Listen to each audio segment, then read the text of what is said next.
राजा है जिसके द्वारा कर्म आते रहते हैं और हमारी आत्मा से चिपक कर उसे भव भ्रमण के लिए मजबूर करते रहते हैं। आश्रव को समझकर इस द्वार को ज्यादा से ज्यादा बंद कैसे रखा जाए, इसके प्रशिक्षण के लिए मेरा करबद्ध विनम्र निवेदन समनी श्री जयंत प्रज्ञा जी से प्रशिक्षण के लिए। वंदामि नमनसामि।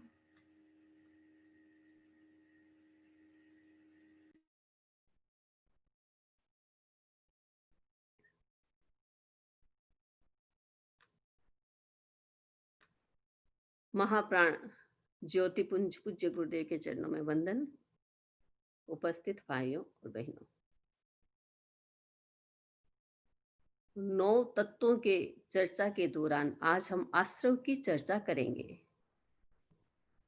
जीव, अजीव, पुण्य और पाप, इन 4 में एक जीव था और 3 अजीव की हमने चर्चा की।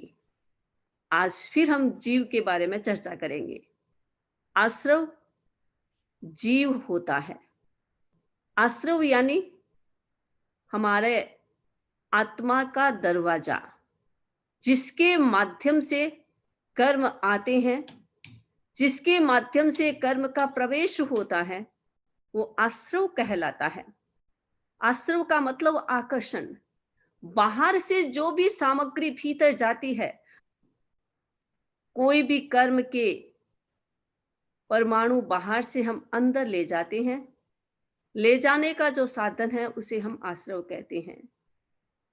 व्यक्ति शुभ या अशुभ प्रवृत्ति है, एजेंट भी कह सकते हैं, जो बाहर से माल लाता है और भीतर तक पहुंचाता है।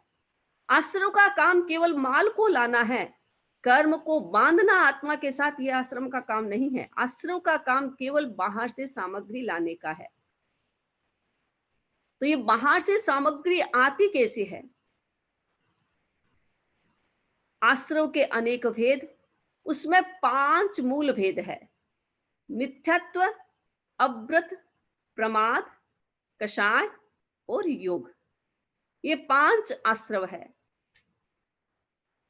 या हम इनको यूं कह सकते हैं कि हमारे भीतर के दरवाजे हैं, जिसके माध्यम से बाहर का व्यक्ति भीतर जा सकता है। ये आत्मा के 5 दरवाजे हैं, या कर्म शरीर के 5 दरवाजे हैं, जिसके माध्यम से बहुत सारी सामग्री अंदर जा सकती है। और उसके 5 दरवाजे भी भिन्न भिन्न होते हैं। कोई दरवाजा बहुत बड़ा होता है, कोई दरवाजा छोटा होता है। बड़ा दरवाजा है तो बहुत सारी सामग्री, बहुत माल अंदर जाएगा। छोटा दरवाजा है तो थोड़ा माल जाएगा। जैसे समुद्र होता है, अथाह पानी होता है। समुद्र में 5 नाले होते हैं। नाले के माध्यम से पानी को बाहर निकाला जाता है, या नदी समझ लो, नदी होती है जिसमें बांध होता है और बाहर पानी निकालने का माध्यम होता है। उनको हम दरवाजे कहते हैं। जब दरवाजे खुले हैं तो बाहर से पानी आता जाएगा, आता जाएगा, आता जाएगा, भरता जाएगा। और जब दरवाजे बंद होता है तो पानी की अपनी मात्रा सीमा में हो जाती है।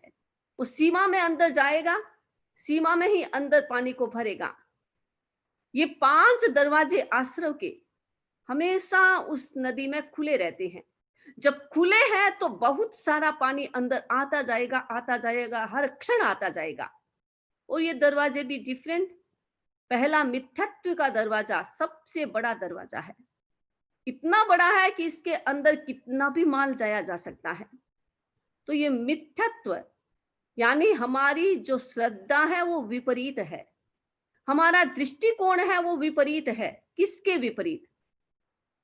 परिवार में 5 सदस्य रहते हैं, एक दूसरे के विचार नहीं मिलते हैं, उनके विचार विपरीत हो सकते हैं, लेकिन ये मिथ्यात्व उन विचारों से संबंधित नहीं है। ये मिथ्यात्व हमारे सिद्धांत से संबंधित है, हमारे तत्व से संबंधित है, हमारी तीर्थंकरों की आज्ञा से संबंधित है।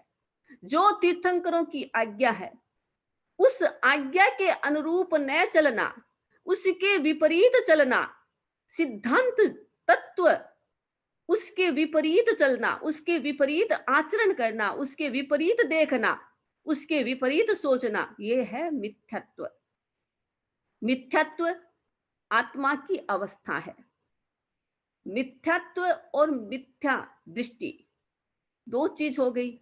मिथ्यात्व हमारी आत्मा की अवस्था और मिथ्या दृष्टि हमारा क्षयोपशम भाव है। तो दोनों ही मोहने कर्म से रिलेटेड।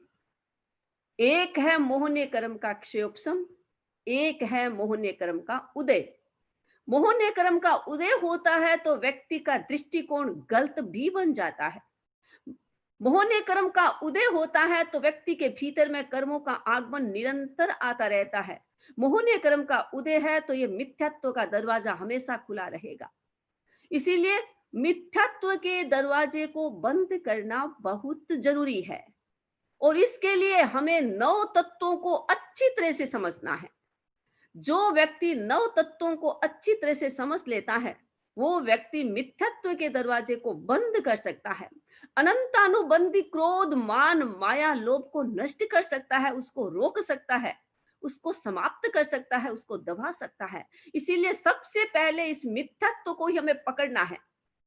बाहर की वस्तुएं कितनी भी पकड़े, अगर नींव कमजोर है तो मकान टिकेगा नहीं। कितना भी सुंदर मकान बना दो, अगर नींव ही कमजोर है, नींव ही ठीक नहीं है तो मकान टिकेगा नहीं।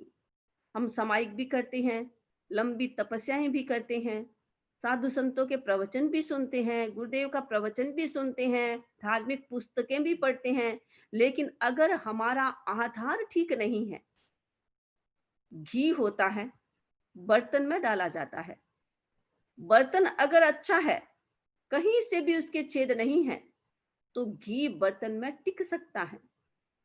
लेकिन अगर बर्तन में छेद है, तो घी टिकेगा नहीं। इसलिए बर्तन को ही ठीक होना जरूरी है। ये मिथ्यात्व एक आधार है, एक घी को रखने का बर्तन है। इस बर्तन को छेद रहित होना जरूरी है। इस बर्तन को सॉलिड और संगठित होना जरूरी है। इस बर्तन को बहुत स्ट्रॉन्ग होना जरूरी है और ये है मिथ्यात्व। इसीलिए सबसे पहले हमें यही समझना है कि कहीं मेरे किसी भी आत्म प्रदेश में मिथ्यात्व का तो स्पर्श नहीं हो रहा। मिथ्यात्व का स्पर्श है तो सारी क्रिया जो हम कर रहे हैं उसका बहुत कम फल हो जाएगा और हम जितना भी करते हैं उतना का उतना हम फल चाहते हैं और हम फल प्राप्त करने की इच्छा रखते हैं। तो सबसे पहले इस दरवाजे को बंद करना होगा।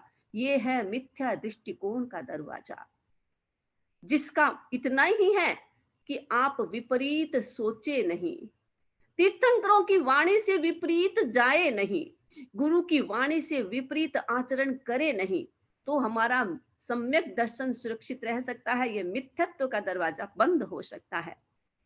दूसरा है अव्रत। मिथ्यात्व के बाद अव्रत का नंबर आता है। दरवाजा इसका भी बड़ा है, लेकिन मिथ्यात्व जितना नहीं है। अगर मिथ्या दृष्टिकोण है तो कोई भी आप क्रिया करे वो सारा का सारा कचरे में जाएगा। कचरे में भी मोती होता है, ऐसी बात नहीं होती। कचरे से भी अच्छी चीज हम निकाल सकते हैं, लेकिन फिर भी ये मिथ्यात्व के कारण व्यक्ति जो भी आचरण करता है, सही क्रिया करता है, सही पढ़ता है, सही तपस्या करता है, लेकिन अगर वो मिथ्यात्व है, अगर आधार में मिथ्यात्व है, अगर वो मिथ्यात्व का दरवाजा उसमें छेद है, तो वो सारा मिथ्यात्व के खड्डे में जाएगा, जिसका लाभ या फल 1% भी मिलेगा, उससे ज्यादा नहीं मिलेगा। इसीलिए हमें ये चिंतन करना है कि कहीं भी मेरे आत्म प्रदेश में मिथ्यात्व का स्पर्श न हो, मिथ्यात्व न रहे। मुझे इसकी सुरक्षा करना है और मिथ्यात्व हट गया तो आगे के दरवाजे अपने आप बंद होना स्टार्ट हो जाएंगे। दूसरा है अव्रत। अव्रत का मतलब त्याग से रहित भावना। एक श्रावक होता है, चौथा गुण स्थान सम्यक दृष्टि का होता है, उसमें त्याग नहीं होता, केवल सम्यक तो होता है। सम्यक तो अगर आ गया तो दरवाजा तो बंद हो ही गया। त्याग की भावना भी जाग जाएगी, अप्रमाद भी आ जाएगा, अकसाय भी आ जाएगा, अयोग भी आ जाएगा, लेकिन मिथ्यात्व खुला है तो सब दरवाजे खुले रहेंगे। तो मिथ्या दृष्टिकोण वाला गुणस्थान है चौथा, जिसमें त्याग नहीं होता। और अगला गुणस्थान है हमारा पांचवा, उसमें त्याग होना स्टार्ट हो जाता है। अव्रत चौथे गुणस्थान में रहेगा, लेकिन व्यक्ति के भीतर में त्याग की भावना पैदा हो गई तो व्यक्ति पांचवें गुणस्थान में आ जाएगा, एक स्टेप आगे बढ़ जाएगा।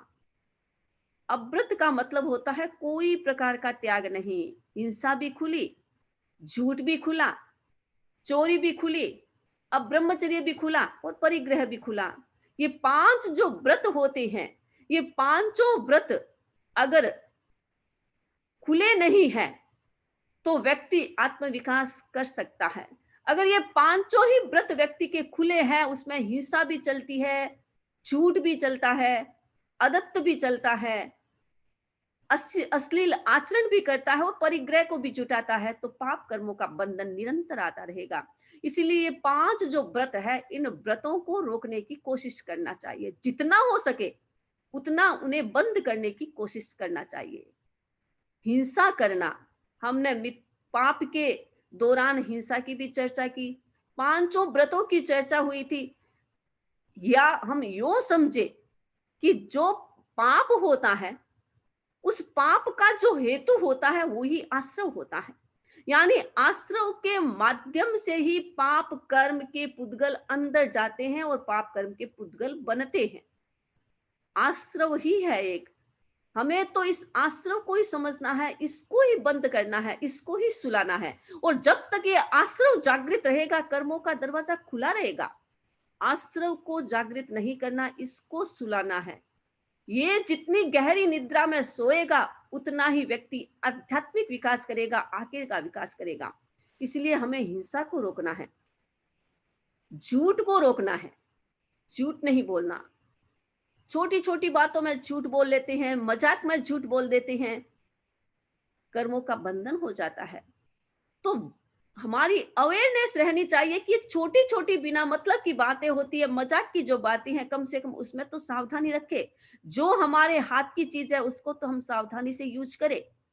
अगर हम सावधानी रखेंगे तो अव्रत का दोष नहीं लगेगा। हिंसा, असत्य, चोरी आदि जो अव्रत है उनसे हम बचते जाएंगे। तो अगला हमारा है आश्रव प्रमाद, जागरूकता नहीं। अहंकार भी प्रमाद है, कषाय भी प्रमाद है, निद्रा भी प्रमाद है, योग भी प्रमाद है। जितनी भीतर की क्रियाएं होती है, जितनी भीतर की चंचलता होती है, वो भी प्रमाद के अंतर्गत आती है। लेकिन याद रखे, अगर वो कषाय भीतर में है तब ही ये योग हमारा प्रमाद बनता है।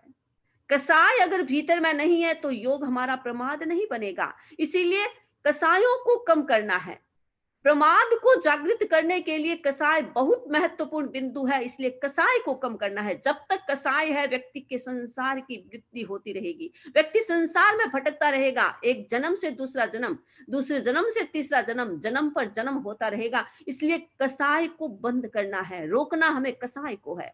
जो भीतर में हमारे क्रोध, मान, माया, लोभ, भीतर में जो राग द्वेष विद्यमान है, उस राग द्वेष को कम करना है। परिवार में रहते हैं, संसार में रहते हैं, किसी के प्रति राग और किसी के प्रति द्वेष, ये हमारे विचार बनते रहते हैं, ये हमारा आचरण बनता रहता है। उसमें हमें ध्यान रखना है, जागरूकता रखनी है। क्रिया करे उससे पहले जागरूक रहना है कि कोई भी क्रिया करे, कोई भी एक्शन करे, उस एक्शन में हमारा राग द्वेष कितनी मात्रा में है, उस राग द्वेष को कम करना है। क्रोध, मान, माया, लोभ को कम करना है। तो उसको कम करने का उपाय जागरूकता है, अप्रमाद है। कसाय कम होगा तो चंचलता कम रहेगी, योग कम होगा। भीतर में कसाय है, आपके भीतर में इतना नेगेटिव विचार आ रहा है, इतना नेगेटिव विचार आ रहा है, कितने दिन तक दबाएंगे? थोड़े दिन तो आपने दबा लिया, क्योंकि दबाना मोहनीय कर्म का काम है, उपशम करना मोहनीय कर्म का काम है। और कोई भी कर्म उपशम नहीं करता है, केवल मोहनीय कर्म ही दबाता है। तो आपने गुस्सा आने की स्थिति थी, आपने उसको दबा लिया। अहंकार का भाव था, आपने उसे दबा लिया, लेकिन कितनी देर दबेगा? वो तो थोड़ी देर दबेगा। तुम्बा होता है, बहुत हल्का तुम्बा होता है, पानी में आप उसको डालते हैं, अपने हाथ से उसे नीचे दबा करके रखते हैं, जैसे ही आपने छोड़ा, तुम्बा पुनः ऊपर आ जाएगा। ठीक इसी प्रकार कसाय होता है, भीतर में आत्म प्रदेशों में कसाय बहुत तीव्र मात्रा में है और आपने उसको माहौल के अनुसार दबा लिया, लेकिन जैसे ही वो माहौल खत्म हुआ, वो कसाय बाहर आएगा, वो योग बन जाएगा। हमें कसाय को योग नहीं बनाना है, इस बात का ध्यान रखना है। जब भी भीतर में गुस्सा आता है, जब भी भीतर में अहंकार का भाव आता है, रिएक्शन का भाव आता है, घृणा का भाव आता है, राग द्वेष का भाव आता है, तो उसे अंदर ही अंदर समाप्त करने की कोशिश करना है, दबाना नहीं है। दबाएंगे तो उसका शरीर पर इफेक्ट पड़ेगा, क्योंकि जो गुस्से की केमिकल्स हमारी बॉडी में पैदा हो जाता है, वो अंदर के अंदर घूमता रहता है, तो किसी न किसी हमारे ऑर्गन्स को, हमारे अवयव को खतरा पहुंच जाएगा। इसीलिए हमें कसाय को भीतर में दबाना नहीं है, उसे नष्ट करने की कोशिश करना है। जितना कसाय भीतर है, आपके उदय में आने की कोशिश कर रहा है, आपका पुरुषार्थ सम्यक इतना मजबूत होना चाहिए कि आने वाले क्रोध को मैं दबा सकती नहीं, मैं उसको नष्ट करने की ताकत रख सकती हूं, तो वह योग में नहीं आएगा। आपने उसको अभिव्यक्त कर दिया, गुस्सा आया, बोल करके किसी को गाली दे दी, गुस्सा आया, हाथ से किसी को थप्पड़ मार दी, अंट बोल दिया, इसका मतलब आपका गुस्सा योग बन गया है। हमें गुस्से को, हमें हमारे नेगेटिव विचार को योग नहीं बनाना है। कम से कम इतना भी ध्यान रखोगे तो हमारे आश्रव का दरवाजा धीरे धीरे बंद होता जाएगा और ये योग का दरवाजा ये तो खुला रहेगा। जब कसाय भी समाप्त हो जाएगी तब भी ये खुला रहेगा, लेकिन अशुभ नहीं बनेगा, ये ध्यान रखना है। योग को हमें अशुभ नहीं बनाना है। जो भी कसाएं भीतर में है, उस कसायों को भीतर तक रखना है, उसे बाहर नहीं लाना है। ये हमारा योग आश्रव जब बाहर आ जाएगा तो योग आश्रव बन जाएगा। तो ये 5 जो आश्रव है, जिनके 5 नाले हैं और निरंतर उन नालों से पानी आता जाता है, आता जाता है, आता जाता है। शुद्ध पानी कहाँ आएगा? क्योंकि दरवाजा बाहर खुला है, नदी खुली है, उसमें तो कचरा भी आ रहा है, उसमें तो सब कुछ आ रहा है, गंदगी भी लोग फेंक रहे हैं। नदी आती है तो नदी में व्यक्ति गंदगी भी फेंक देता है, कुछ भी फेंक देता है, तो आता तो उस नाले के माध्यम से हमारे भीतर ही आएगा। इसीलिए हमें इन 5 दरवाजों को बंद करने की कोशिश करना है। ये है आश्रव का दरवाजे, आश्रव की खिड़कियां, जिनसे निरंतर कर्मों का आगमन होता रहता है। तो हमें इन आश्रव के कर्मों के दरवाजों को बंद करने की कोशिश करना है। तो ये 5 जो आश्रव है, अब हम देखेंगे योग आश्रव। इस योग आश्रव के अनेक भेद,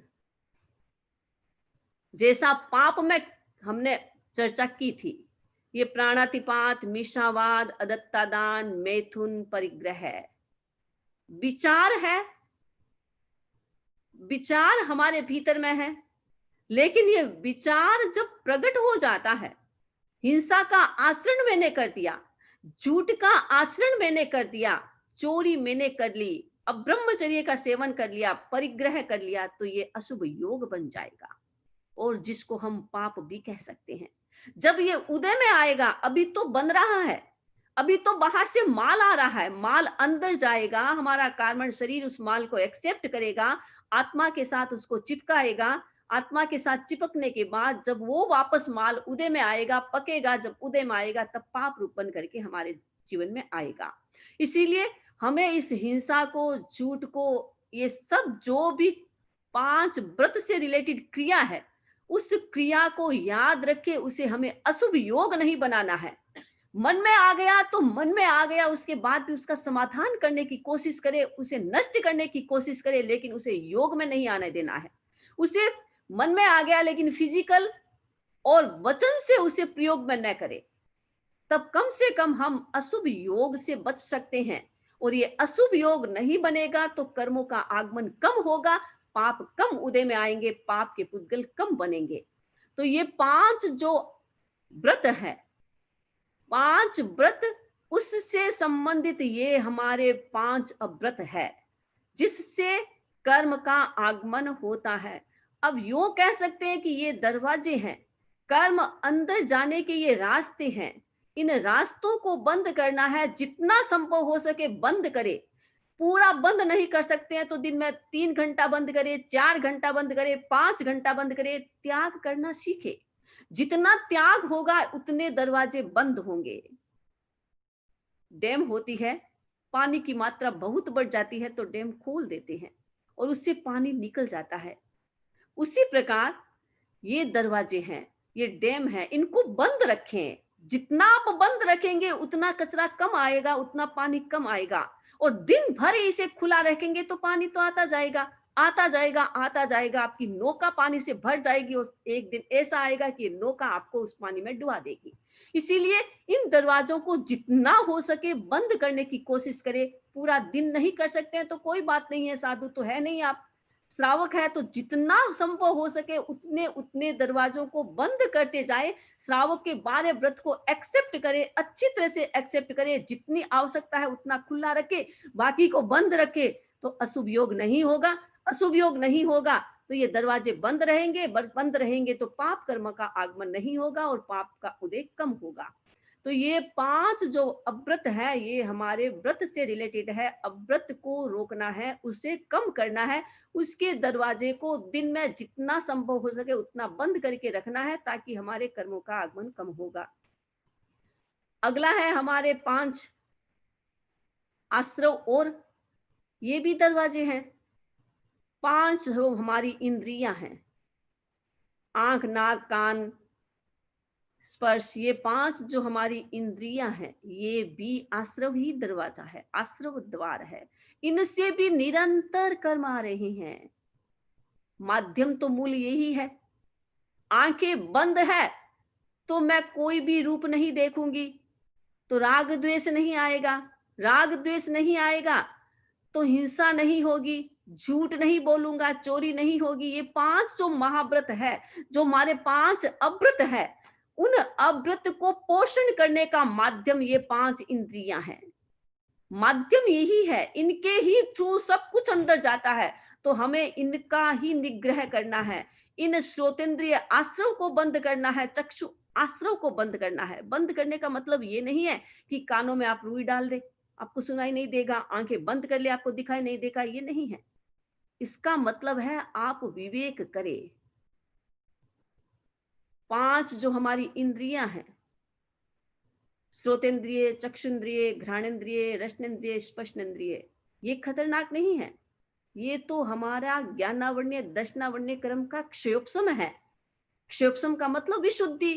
तो ये इंद्रियां खराब नहीं है, इंद्रियां खुली है तो उनके माध्यम से जो सामग्री आती है उसके प्रति हमारे भीतर में राग द्वेष होता है। ये राग द्वेष हमारे विकार को पैदा करते हैं, ये विकार खराब है। हमने इंद्रियों की चर्चा के दौरान 240 विकार की चर्चा की थी। ये 240 विकार है, ये विकार ही पाप कर्म के बंधन का कारण है। 5 इंद्रियां नहीं है। 5 इंद्रियां तो तीर्थंकरों के भी होती है लेकिन खतरनाक नहीं बनती। खतरनाक हमारे लिए बनती है क्योंकि हमारे पीछे के दरवाजे सारे खुले हैं और दरवाजे खुले हैं तो ये दरवाजे, इनके माध्यम से हम राग द्वेष को लेके आते हैं अंदर। इनके माध्यम से हम विकारों को अंदर पहुंचाते हैं और ये विकार अंदर जाकर के पाप बन जाते हैं। इसीलिए 5 जो इंद्रियां हैं उसका विवेक रखना है। बंद करने की बात तो मैं नहीं कहूंगी लेकिन विवेक रखना है। मन का निग्रह करो, वचन का निग्रह करो। 5 इंद्रिय मन वचन से प्रेरित होती है। जो हमारे 3 मन वचन है और काया, हमारी 5 इंद्रिय इनके माध्यम से विकृत बनती है। इंद्रियां क्षोभसम है, वो विकृत नहीं बनती। उनकी अपनी क्वालिटी है। देखना आंखों का काम है, सुनना कान का काम है, ये उनका क्षोभसम है। क्षयोपशम कभी अशुद्ध नहीं हो सकता, वो शुद्ध ही होता है। लेकिन मन वचन और काया से इन 5 इंद्रियों को हम विकृत बना सकते हैं। तो सबसे पहले बस में करना है हमें मन वचन और काया को। आपको मैं एक घटना बताऊं। राजा जनक मिथिला के राजा थे। याज्ञवल्क्य के उनके गुरु थे। याज्ञवल्क्य जब भी प्रवचन करते राजा जनक का इंतजार किया करते थे। राजा जनक हमेशा प्रवचन में जाते, उनके शिष्य भी होते। एक बार राजा जनक बहुत देर से आए थे, याज्ञवल्क्य ने अपना प्रवचन स्टार्ट नहीं किया, इंतजार कर रहे थे। तो शिष्यों के मन में आया कि हम कोई शिष्य नहीं है क्या, हम प्रवचन नहीं सुनते हैं क्या, केवल राजा को ही गुरुदेव क्यों महत्व देते हैं इतना। गुरु ने उनके मन की बात को समझ लिया। गुरु ने सोचा आज इन्हें शिक्षा देनी चाहिए। राजा जनक आए, गुरु ने एक ऐसी माया रची, क्योंकि लब्धि संपन्न थे, ऐसी माया रची जिससे ऐसा लग रहा है कि आग लग गई है, पूरी मिथिला जलने लगी है, मिथिला में आग हो गई है। सब देख रहे थे। शिष्यों ने सोचा अरे आग लग गई है, हमारे आश्रम में भी आग लग गई है। किसी ने सोचा कि हमारा कमंडल जल जाएगा, किसी ने सोचा हमारी लंगोटी जल जाएगी, किसी ने सोचा हमारा बिस्तर जल जाएगा, और भागे वहां से, आग को देख करके भागे। राजा जनक वहीं बैठे हुए थे। गुरु ने पूछा राजन, आग लग गई है मिथिला में, क्या आप अपने राज्य को बचाना नहीं चाहेंगे? राजा जनक ने उत्तर दिया, गुरुदेव मेरा कुछ नहीं जल रहा है, जो कुछ है वो तो मेरे पास है, मेरा तो बाहर कुछ है ही नहीं, मैं तो सब कुछ लेके आया हूं, बाहर कुछ है ही नहीं, मेरा तो कुछ नहीं जला। जैसे ही वो शिष्य बाहर गए, अपने अपने आश्रम में गए, तो देखा आग है ही नहीं, ये तो केवल भ्रम था। दौड़ करके आए, गुरु ने कहा देखा, तुम लोगों के मन में आता है कि मैं राजा जनक का इंतजार क्यों करता हूं, तुम लोगों का इंतजार क्यों नहीं करता। तुम्हारे दिमाग में तो इतनी चंचलता, मन में ये रहता है कि मेरी लंगोटी जल जाएगी, एक लंगोटी है वो जलने की चिंता। चीज ज्यादा या कम नहीं है, चीज के प्रति जो आसक्ति होती है, उसके प्रति राग द्वेष भाव आता है, वो राग द्वेष भाव हमारी इंद्रियों को विकृत बनाता है। इसलिए रोकना है हम मन को, वचन को और काया को, इस पर विवेक रखना है, इस पर कंट्रोल करना है, ताकि हमारी जो 5 इंद्रियां हैं उस पर हम कंट्रोल कर सकते हैं। और 5 इंद्रिय के दरवाजे पर अगर कंट्रोल आ जाएगा, उस पर एक वॉचमैन को आपने बिठा करके रख लिया, तो भीतर के जो 5 अव्रत है, वो अव्रत भी इतने खतरनाक नहीं बनेंगे। इसीलिए सबसे पहले हमें मन, वचन, काया पर कंट्रोल करना है। अगला आश्रव है हमारा भंडोपकरण आश्रव, यानी छोटे छोटे उपकरण है। आप कहीं भी जाते हैं, बहुत बार हम देखते हैं हैंडकरचिप लेके जाते हैं, कहीं भी जाते हैं छोड़ के आ गए, ध्यान ही नहीं दिया। इतनी सारी घर में चीजें होती है, एक खो गया तो क्या फर्क पड़ेगा। एक एक चीज के प्रति अवेयरनेस कि मेरी चीज कहीं पीछे न रह जाए। आसक्ति नहीं है, ये अवेयरनेस की बात है। कभी कभी लोग सोच लेते हैं कि आसक्ति है, क्या है, छूट गया तो छूट गया, इतनी क्या आसक्ति है कि उसके पीछे भाग रहे हो। आसक्ति नहीं, अवेयरनेस की बात है कि हमारी अवेयरनेस कितनी है कि हम जो चीज सामग्री लेके आए हैं वो वापस लेके जा रहे हैं या नहीं। जहां हम बैठे हैं हमने वहां अपनी चीजें को रखा है, उसमें उठने के बाद देखे कि यहाँ मेरे पीछे में कोई गंदगी या कोई चीज तो नहीं रही है। ये अवेयरनेस होती है, ये भंडोपकरण होता है कि छोटी छोटी वस्तुएं जहां कहीं भी आप जाती हैं, गिरा के आ जाती हैं, छोड़ के आ जाते हैं, अवेयरनेस नहीं रहता है तो ये सब होता है। तो उसके माध्यम से भी कर्मों का आगमन होता है। अगला है सूचि कुशाग्र मात्र आश्रव।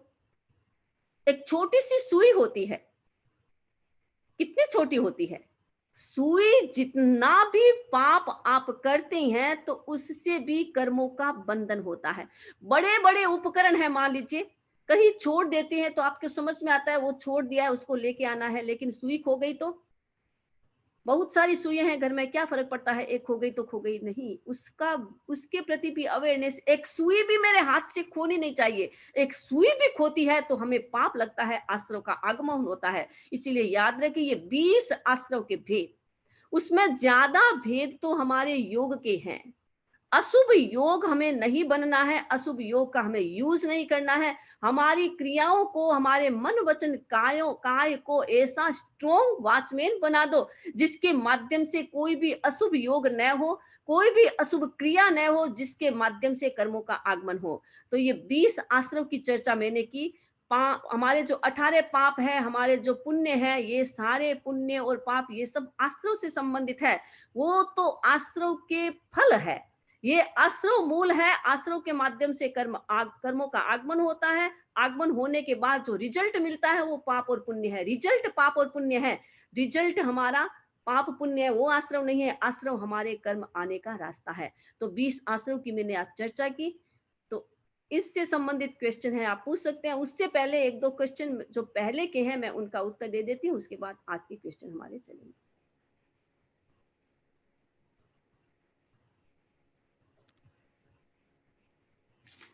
एक क्वेश्चन हमारा आया था, संध्या जी सुराना का एक क्वेश्चन है कि जो लोग भ्रूण हत्या करते हैं क्या उन्हें प्राणातिपात लगता है?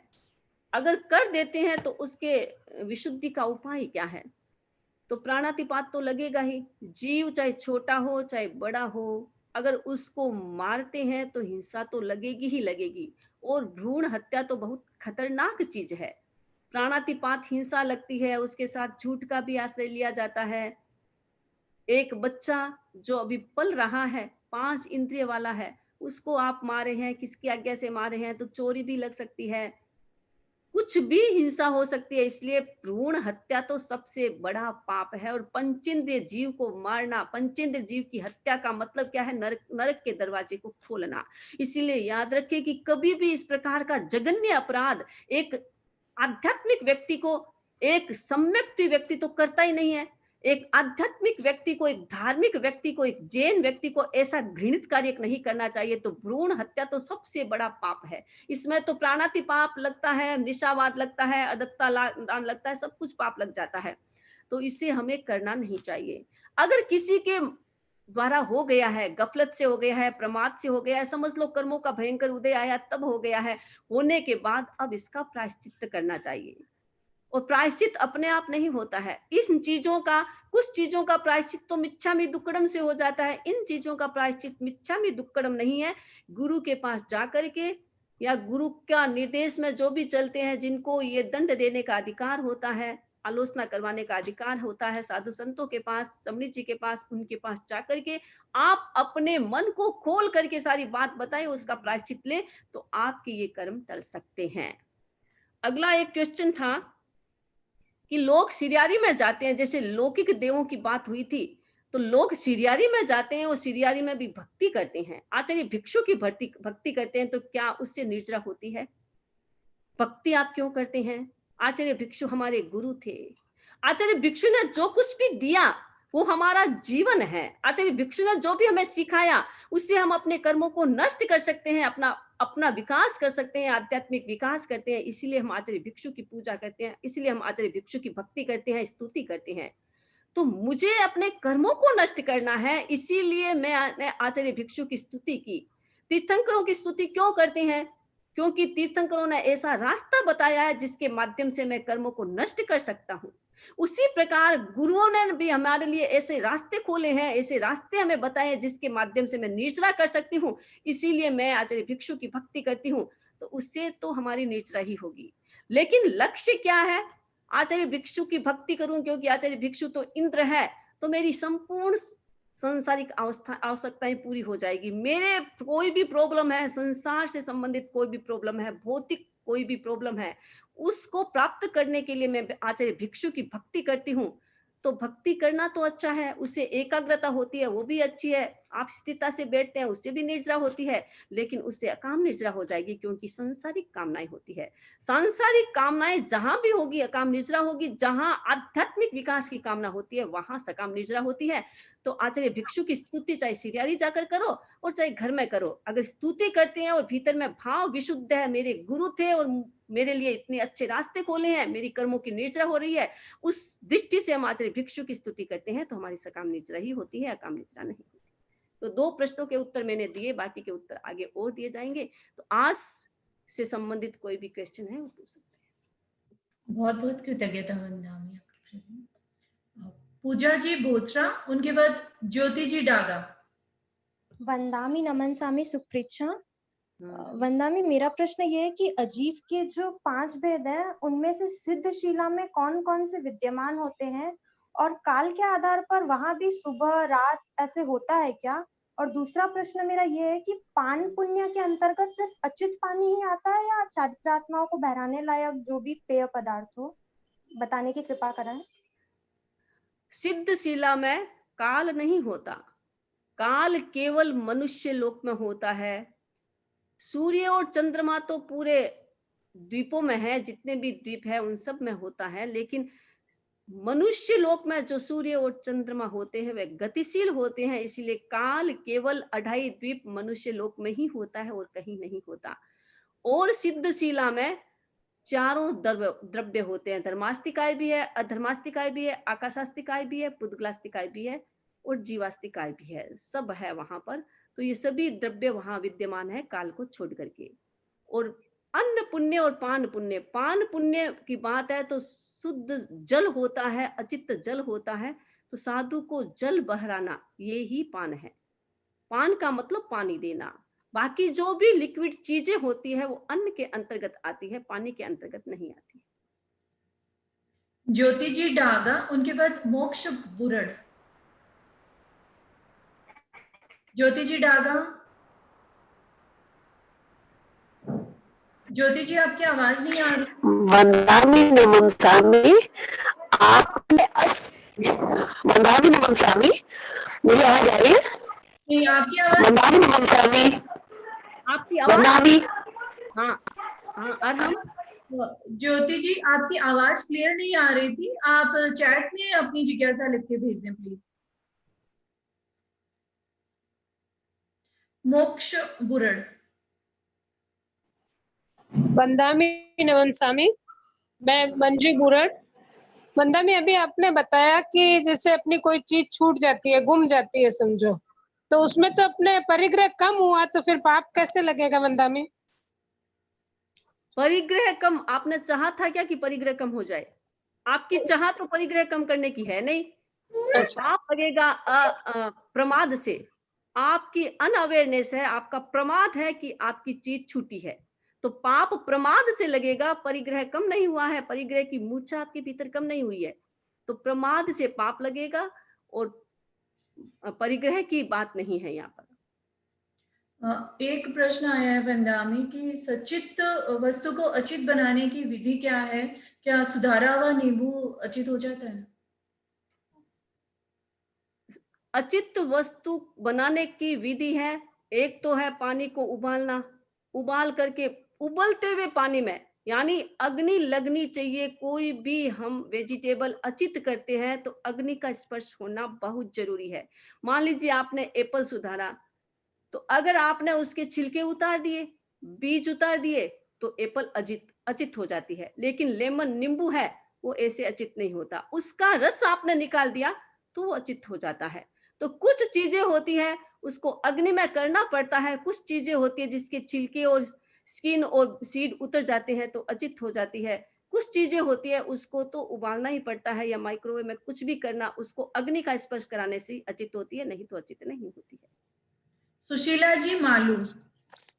वंदामी, मेरा क्वेश्चन है,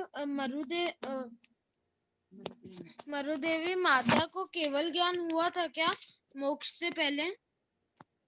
हाँ, मोक्ष से पहले हर जीव को केवल ज्ञान होना अनिवार्य है। केवल ज्ञान हुए बिना मोक्ष नहीं होगा, इसीलिए मोक्ष में जाने की पहली सीढ़ी या स्टेप्स कहो वो केवल ज्ञान ही है। तो मरुदेवा माता को भी केवल ज्ञान हुआ था। एक कोई 1+3 से है, अगर आप सुन पा रहे हैं तो अपने आप को अनम्यूट करके अपनी जिज्ञासा रखिए। हेलो वंदामी, मेरा प्रश्न है, अभी आपने फरमाया सुई और हो जाए तो अपने को पाप लगता है, जैसे सुई खराब भी हो जाती है, जंग आ जाता है, तो फिर उसको भी वो सिराना पड़ता है, तो उसको अपने पाप लगता है, सुई चाकू जैसे धार नहीं रही हो।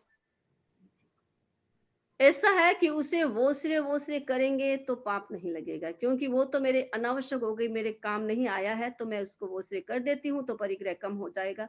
लेकिन गम गई है, खो गई है, वो तो हमारी गफलत है। पाप अप्रमाद प्रमाद से लगता है, गफलत से लगता है।